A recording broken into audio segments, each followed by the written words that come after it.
Today I woke up to one of the most horrifying messages I've ever received in my life. It was from Tarek and it read, "Yo, I heard the news. Everything okay?"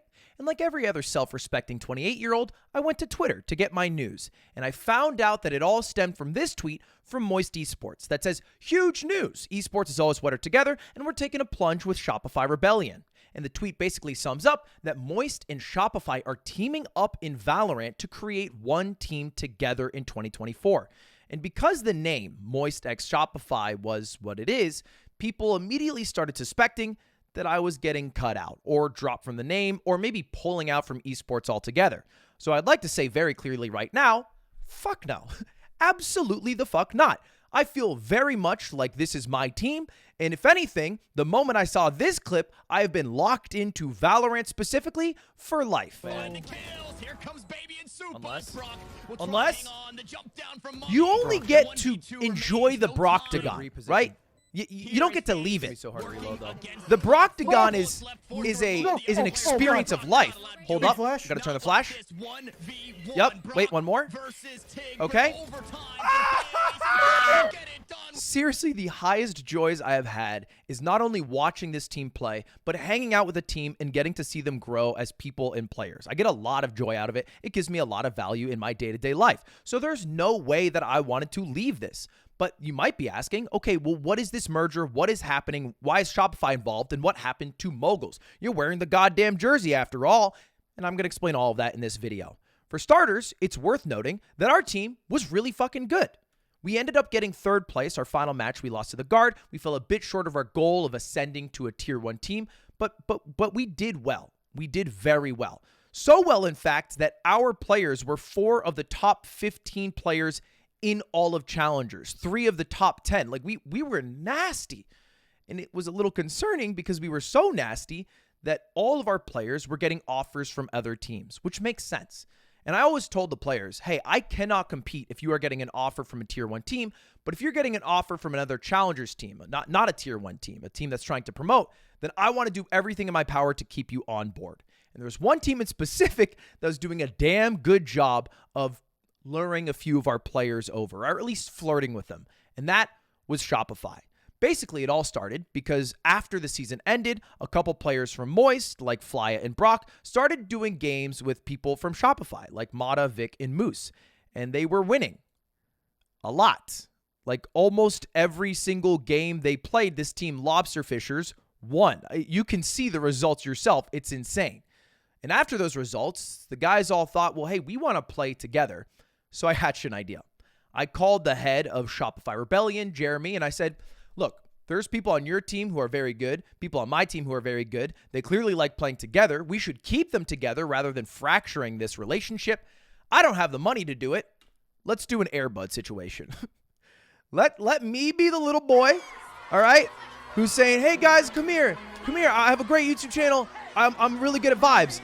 And then you whip out your newspaper full of wads of cash and try to lure them over that way. And in my head, it was going to work out where they would, well, I guess in the movie, Airbud ended up ripping the newspaper and going to the boy. So it doesn't really track because I don't know what ripping up the newspaper would be. But regardless, that was my game plan.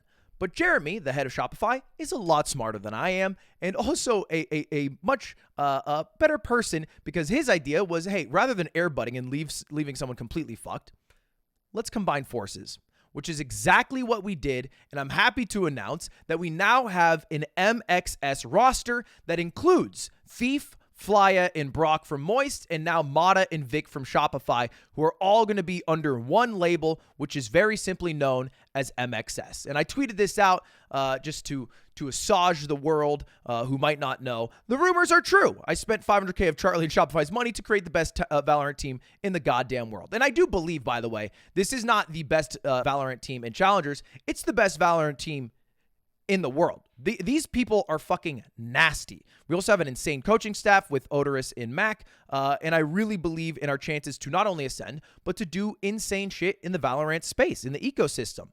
And at this point, it's worth noting, well, what happened to the Moguls? You're wearing it on your jersey. Why is it not reflected in the name? And the answer, it's all kind of subject to change, but it's also very hard to figure out. The thing is, we were secretly talking about removing the Moguls this season anyway. Like, if this deal didn't happen, it wasn't going to be the Moist Moguls anymore. It was just going to be Moist. Simply Moist. And I was going to keep Mogi because I think the mascot's cute as shit. But the reality is that it is confusing that there is a Moist Moguls, Valorant, and Smash section, and then Moist for like Rocket League and other FGCs. It should all be under one umbrella. That was the goal. It was feeling a bit too fractured, and I think in part of it was my fault because I became like a father to my Valorant squad and to my Melee squad, and I felt like I was rejecting, the other games that I wasn't as passionate about. So I thought, let's just get rid of the Mogul. Drop the Mogul. It's cleaner. And as far as the name Moist X Shopify Rebellion, that's also very tricky to figure out. That is a mouthful.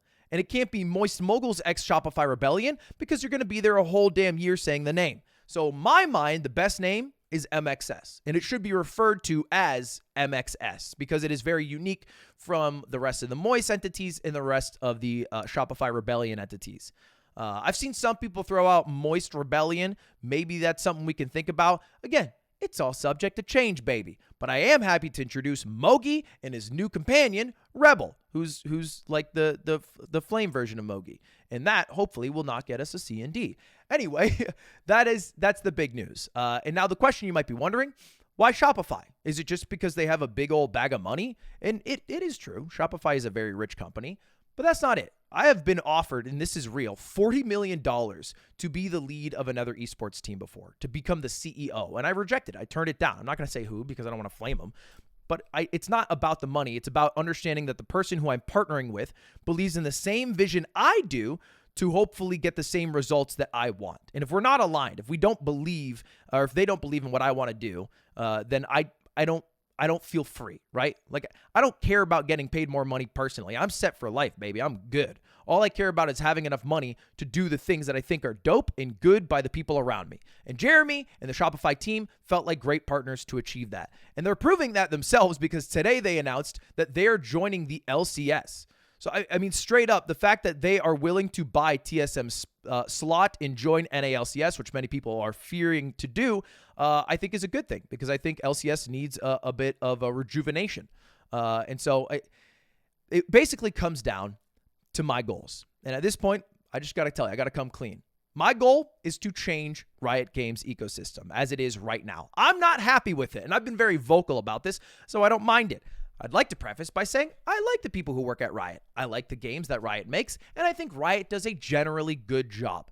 There is, however, one thing that I have been very vocally against, and it's the system in which you promote in Valorant. Right now, a team like The Guard is only supposed to promote for 2 years. There was this whole debacle. I already made a video about it, but basically, if you win challengers, you ascend, you play with the big boys, and then after 2 years, Cinderella, the clock strikes midnight, and you go back down to Challengers League. That's dumb. That shouldn't happen, right? What if the Guard team starts to crush and win global events? Are you really going to drop them down? What if I were to win and then start winning global events and be the highest viewed team? Would we really go down? I think it should change. I think there should be a relegation system where the lowest placing team in Tier 1 gets knocked down, not just the team that happened to ascend because they weren't one of the teams that were picked when it all started. That doesn't make sense to me. And so this whole thing that Leo tweeted out, and no flame to Leo. Leo does his best to try to make the scene happy. But when he says things like the point of guest slots is to see Cinderella stories, that doesn't vibe with me. So my goal, very simply, is with this fucking godlike squad to crush challengers, not just win it. To ascend, beat every team in South America, to join Tier 1 franchising in North America, and then to beat everybody's ass so hard that it would be ridiculous to then bring us back down to challengers. And that's what we're hoping to do with this squad that we have. And I can't do that by myself, because there's a reason the Guard pulled out of their contract. And it's because if you do ascend, it costs a lot of money. You got to have a facility in LA. You have to pay for player salaries. You have to have a minimum for like travel and expenses and housing and boot camps. And we, frankly, are already burning a lot of money, we being me and Charlie, and I don't know if we necessarily have the ability to burn much more before the wheels fall off this boat. So to speak. And I don't want to suffer the same result of many other teams like EG and the Guard, who overspend and then have to punish the players for overspending. I want to make sure if we spend money, it's coming from a place that can keep spending and supporting and also has the same vision. And Shopify is that partner, and that's basically my goal. Fucking win Ascension, become a tier 1 team, win so hard in tier 1 that they cannot kick us down, and then create the biggest and baddest team in North America. MXS, baby. That's the dream. But with that, because we are combining 2 orgs, there are some goodbyes we have to make. And this is not a fun part of the job, but it is a necessary part. And just so you guys know, I do almost all the calls personally for players who I want to add to the team, but also when I let go players or staff or whoever, because I very much feel like this is my baby, and I talk about it publicly like it's my baby. So if I don't act like the fucking, boss of the show behind the scenes and I let somebody else do all the busy work, that would be lame. But these people all, unfortunately, were not able to be a part of this project moving forward because we had to combine 2 teams. And we had basically 10 players and like 8 coaching staff. And so with this new merger with MXS, we were saying goodbye to Tanny, who was our coach, who's now available for any team who's interested, and he's very good at keeping on top of shit. And Sim, our duelist, who was top 5, I think, in all of Challengers last year, and is absolutely godlike duelist. And of course, a Proto, who I think is a fucking legend and an amazing person, and also a great streamer if you guys want to give him some love as well on his stream, twitch.tv/aproto. It was not easy to do, but also necessary to do. And on to positive news. This is now the place where MXS Esports will live. MXS Valorant. You guys can go follow the account right now. Please give us some love, juice it up. And if you have a better idea for a name, let me know. All right, bear in mind, it has to contain elements of Moist and Shopify. I have no ego in this game. I don't give a fuck if Moguls is represented or not. I like the word Moguls because I think it's funny, and I've used it for a long time. But at the same time, like, it's maybe a little too unironic if you're calling yourself Moguls and you're backed by the billion-dollar company Shopify. Maybe that's a little too cringe. All I give a shit is about this cute little guy called Mogi and his new friend Rebel. That's what I give a fuck about. So if you got new ideas for a name, let me know. That's the game plan. I will see you guys all in every single co-stream for these matches in 2024. And I have a lot of projects for these guys coming up in 2023 in the off season. So I'm sure you'll see them soon in some, let's say, show matches. Anyway, that's it. Thanks for watching. Have a good one. I'm not leaving. I'm sticking around. All right, but goodbye. See you later. Go MXS. Let's hear it for our Moist. Well, it's MXS now.